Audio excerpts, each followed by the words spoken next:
اگر از ریزی شما خسته شده اید و تشویش نباشین، راه حلش نزد هیر اکستریم است. چطور؟ بیا با هم ببینیم.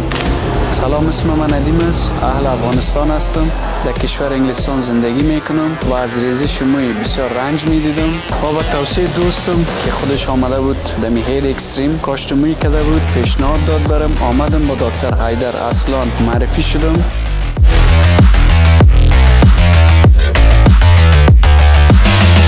که بسیار با تجربه هستند، هتل، ترانسفر، ترجمان و از کاشتمویشان خیلی راضی هستم. 8 ساعت طول کشید دیروز.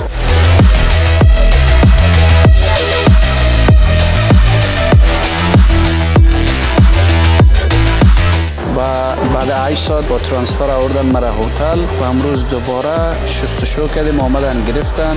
روز سیوم بود، آمدم، خیلی راضی هستم و شما اگر میخواین که کاشتمویی کنین هیر اکستریم پیشنهاد میکنم براتون که بیاین و تجربه شما هم داشته باشید. تشکر میکنم هیر اکستریم.